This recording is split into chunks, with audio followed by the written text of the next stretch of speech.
Então a gente tem uma nova estimativa de recorde, né?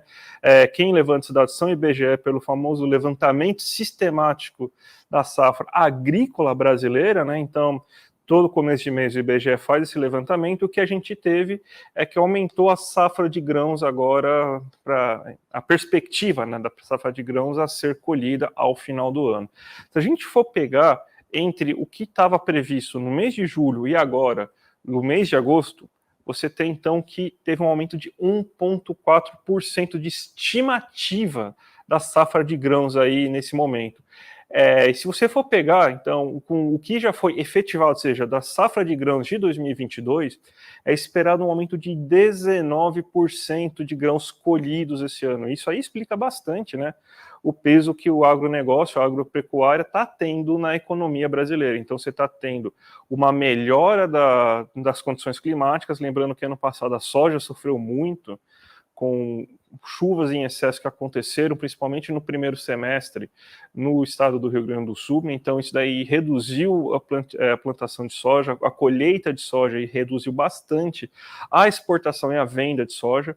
O milho, que acabou segurando mais a plantação brasileira no passado, e mesmo assim já tinha sido recorde. Esse ano, com o milho se expandindo, o trigo se expandindo, graças à Embrapa, que conseguiu fazer uma semente de trigo que aguenta as condições brasileiras, e também a soja se expandindo em relação ao ano passado, a gente tem, então, uma situação quase que perfeita para a agropecuária esse ano. A gente tem aqui os dados para vocês verem o quanto que subiu aqui do total dos grãos produzidos aqui no Brasil, né? Um gráfico que eu montei para vocês verem, ó. A gente tem que, no começo de maio, em maio de 2021, por exemplo, você tinha que estava sendo colhido de grãos 262 mil toneladas de grãos. 75% desses grãos são basicamente soja, milho e trigo. Agora a gente tem, então, olha como tem um salto considerável se a gente for pegar de dezembro para janeiro de 2023 aqui nessas barrinhas. Então você já tem um aumento, e agora está sendo estimado um aumento de uma safra, né, no final do ano, de 303,3 milhões de toneladas de soja para esse ano. Então é um valor muito elevado aí de grãos que a gente vai produzir.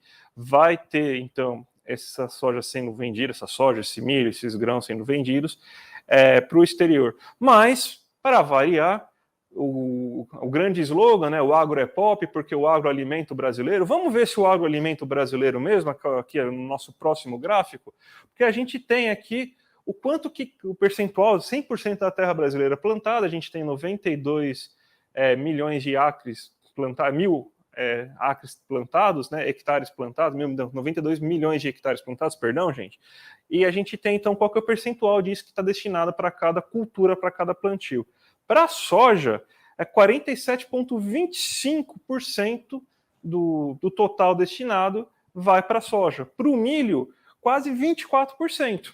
E o trigo já está chegando em 3,7%. Se a gente pegar esses três grãos, que hoje são os grãos mais representativos, hoje, principalmente para a exportação brasileira, está 75%. Ou seja, mas a gente consome trigo, mas é uma parcela muito pouca desse trigo que vem para o comércio brasileiro. Então, desse 100%, 75% é quase que totalmente voltado para a exportação. O que a gente come de verdade? A gente, por exemplo, a gente tem soja todo dia na nossa mesa?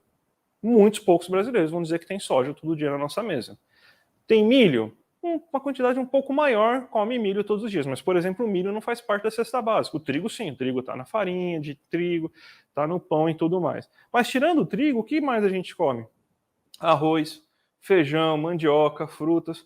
É uma porcentagem muito baixa. Se a gente pegar que a base alimentar brasileira é de feijão e arroz, por exemplo, isso daí dá nem 5%.